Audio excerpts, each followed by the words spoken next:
Hello friends, welcome all the students of standard 9th in our YouTube channel of Gnanamanjari Modern School. Our subject is science and our current chapter is chapter number 1, matter in our surrounding. In the previous session, we have learned how the one state can be changed into other state, means from solid to liquid, liquid to gases. Solid, liquid and gaseous.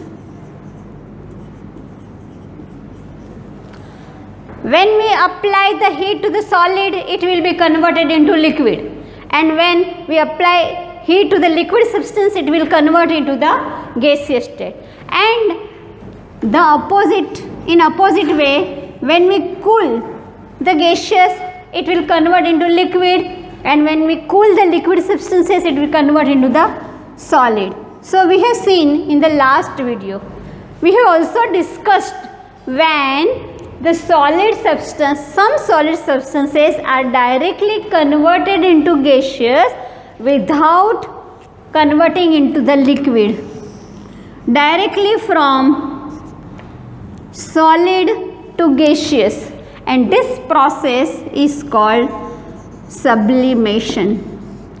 In the sublimation, solid on heating directly converted into the liquid without changing in gaseous without changing in liquid, and the process is called sublimation. We also discussed that camphor is one of the example. So the chemical name ammonium chloride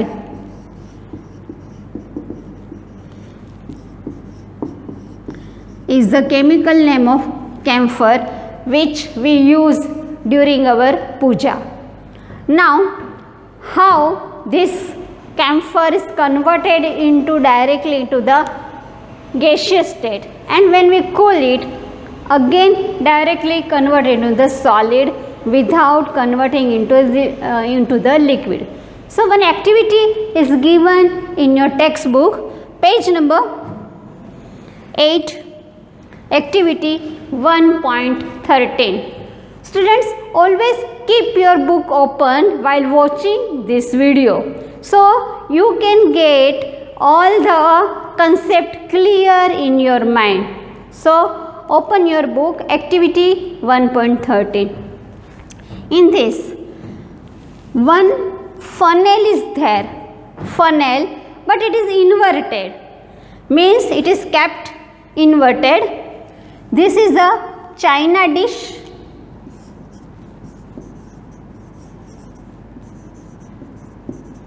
and some powder of camphor means ammonium chloride is kept in the dish.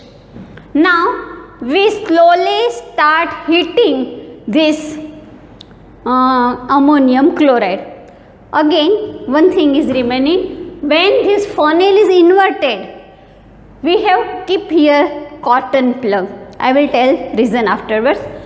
Why? When we heat this ammonium chloride, it will start converting into the gaseous, means vapor of ammonium chloride are producing from this.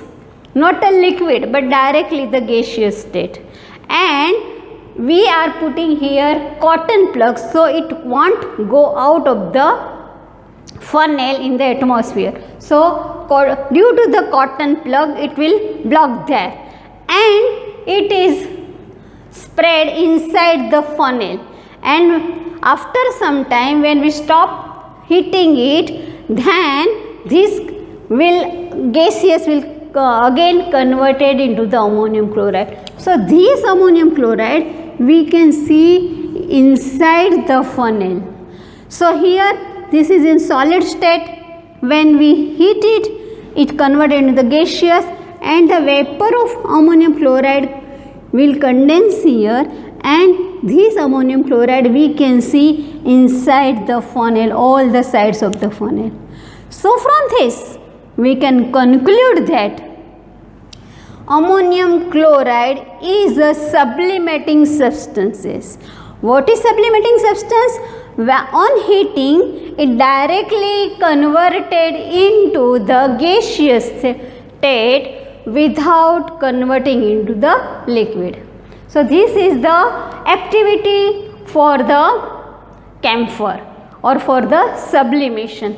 This activity again is given in the next chapter, but in that chapter with ammonium chloride salt is taken and it is the method of separating that we will discuss in that chapter, means chapter number 2. Here only camphor is there and we are concluding that it is a sublimating substances. So this is the about activity about sublimation. Now our next point is pressure, effect of pressure.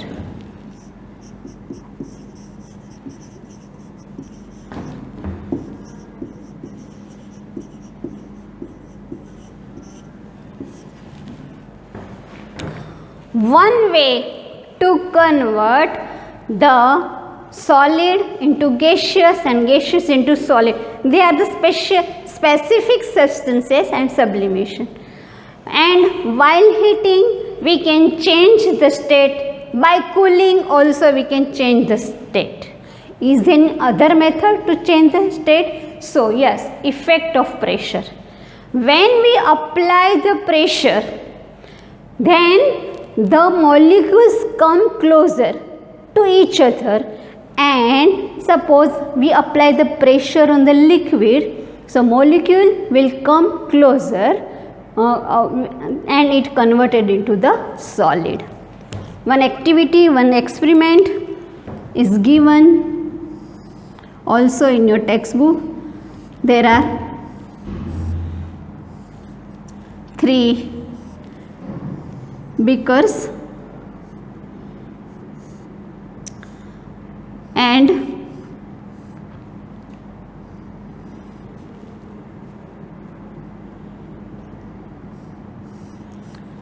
this is the piston, means we are pressing with it.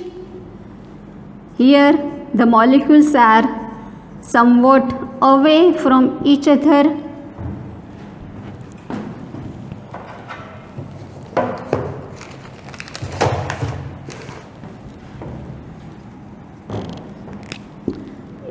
This is the piston. This is also the piston. These are the 3 cylinders. Now here the molecules are away from each other. When we apply the pressure by piston, they come closer to each other, means intermolecular space will decrease. So volume will also decrease. Again, by exerting more pressure, again these molecules are coming very near to each other. So in this way the state can be changed by applying the pressure.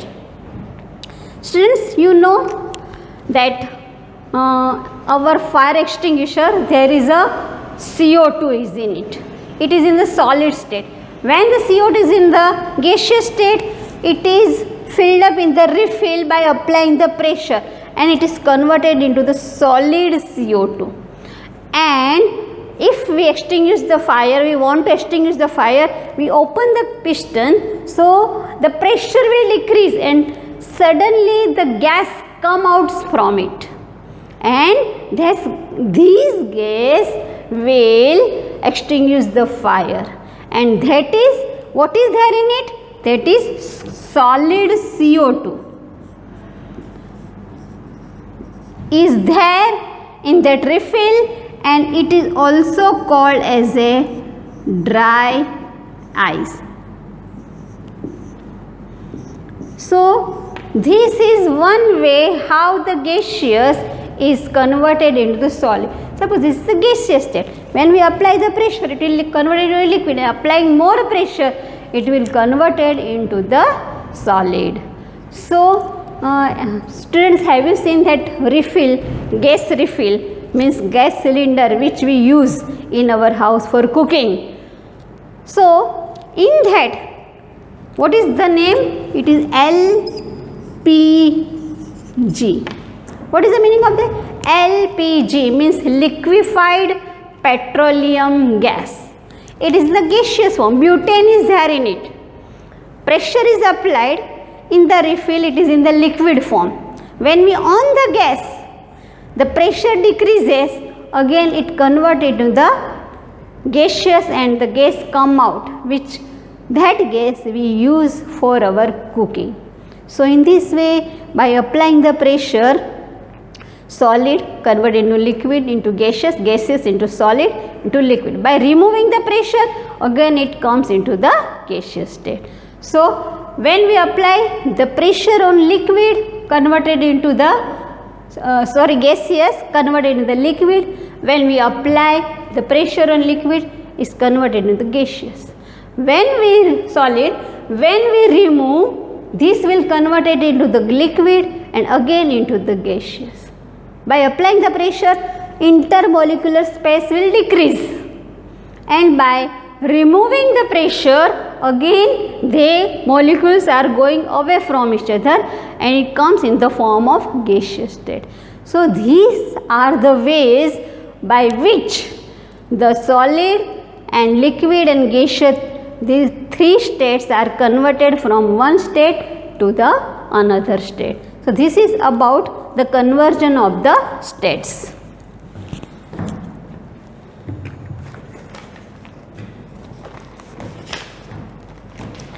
In your textbook, figure 1.9, interconversion of three states of matter are given: liquid, solid and gases. From liquid to gaseous, the arrow is given, it is called vaporization. When liquid is converted into the gaseous state, means vaporization starts. Again, when gaseous into solid, we know sublimation, because it is a direct process from gaseous to solid, and from solid to liquid, it is called fusion. And the reverse process, from liquid to solid, solidification, from solid to gaseous, again the sublimation, and from gaseous to liquid, it is called condensation. So these are the specific name of the process from one state to the another states. You have to learn that small figure. Now our next point is evaporation.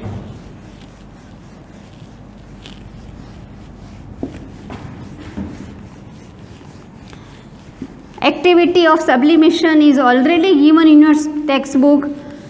Always keep reading the textbook. Very other informations are also given in your textbook, and all the activities we don't include here, but they are given in your textbook, and all the activities are very interesting. You can do at your home also, so you will get the interest in science. Next point is evaporation.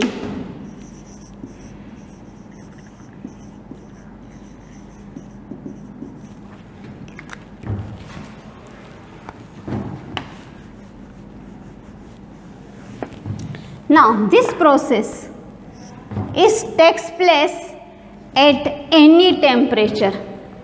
If we keep the water in a saucer, so after some days it will evaporate, means it converted into vapor and mixes with the air in the atmosphere. This is called evaporation process. Again, take your textbook, page number 9. On this side here, the definition of evaporation is given. Have a pencil in your hand and underline this phenomenon of change of liquid into vapor at any temperature below its boiling point is called evaporation. At boiling point it definitely converts into the gaseous state. When we boil the water at 100 degree, it will convert it into the water vapor. But evaporation is a process in which it will convert into the water vapor below its boiling point. At all the temperature it takes place. But some factors are there which affects the phenomenon of evaporation.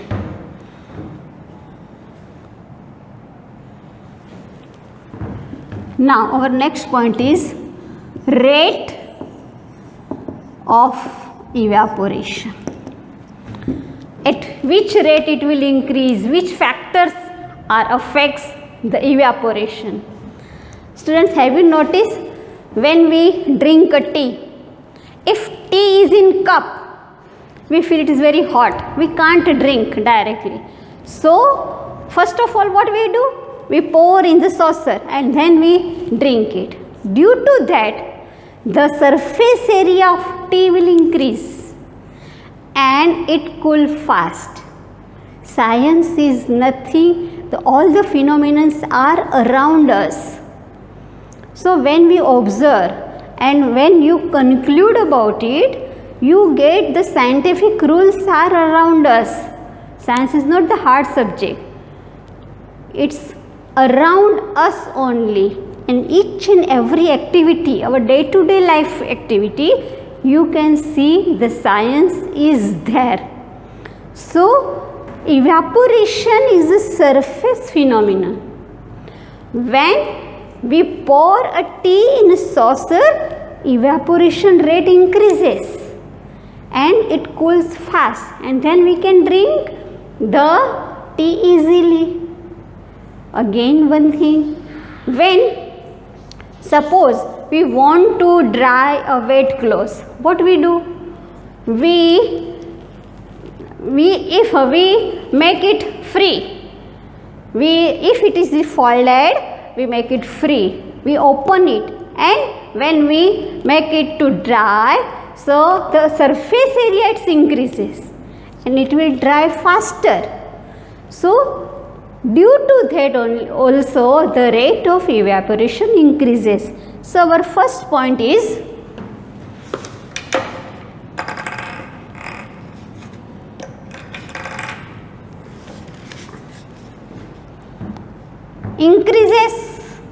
an increase of surface area,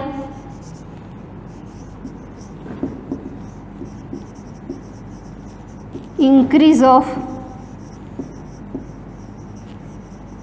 surface area. So by increasing the surface area, the rate of evaporation increases. Number 2, an increase in temperature.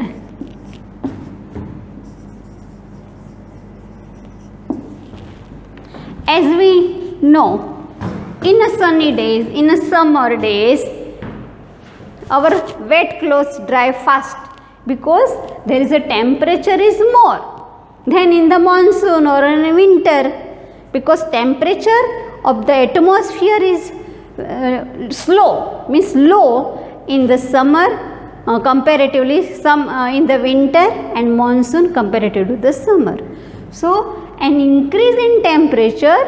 So in the summer our clothes dry faster than in monsoon or in the winter, because temperature is more in summer than that of the winter and monsoon. So from this we can say that an increase in temperature, the rate of evaporation increases. Now our third point,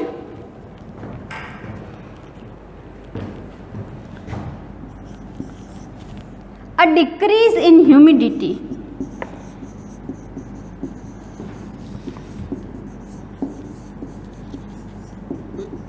You know what is humidity? means the proportion of water in the air is called humidity. So if the proportion of water is higher in the air, that rate of evaporation decreases. Nowadays there are the monsoon, so the humidity is much in the air, so the clothes do not dry faster, so humidity decreases the rate of evaporation. Temperature increases the rate of evaporation. Surface area increases the rate of evaporation.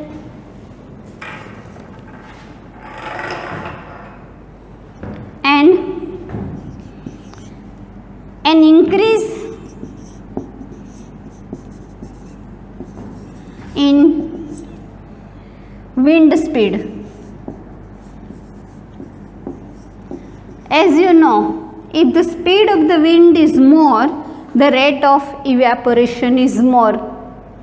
So if you want to dry faster anything, so we keep below the fan, because there is a wind, speed is more below the fan, so it dry faster. So these are the factors which affect the rate of evaporation.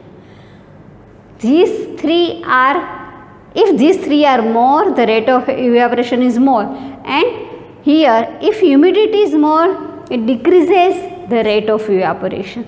So many activities, so many examples are given in your textbook. So always read the textbook thoroughly before, and you can read this textbook in advance, so the concept will be very much clear in your mind.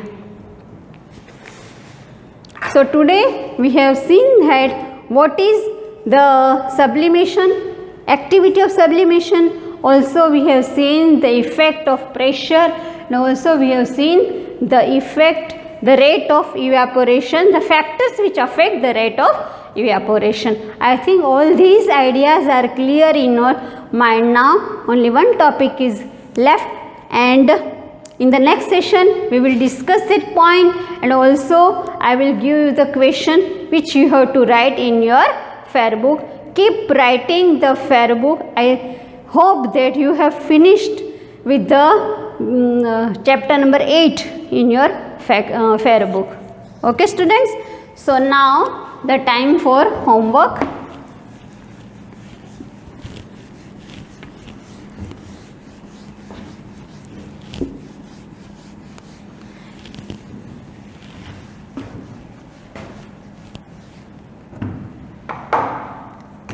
In homework,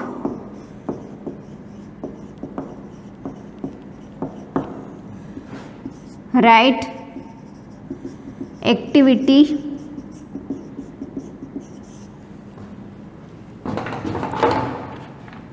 1.13 with figure. Your figure should be neat, clean, and label the figure. Without label, the figure is meaningless. Draw the figure with pencil only. If necessary, use the mathematical instrument. And factors which affects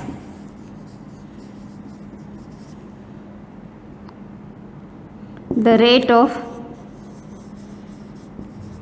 evaporation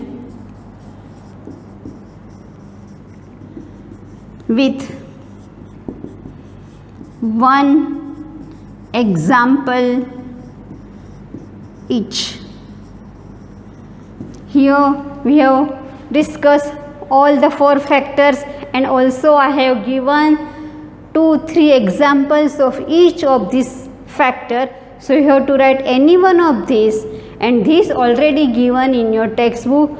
Do your homework and always read the textbook.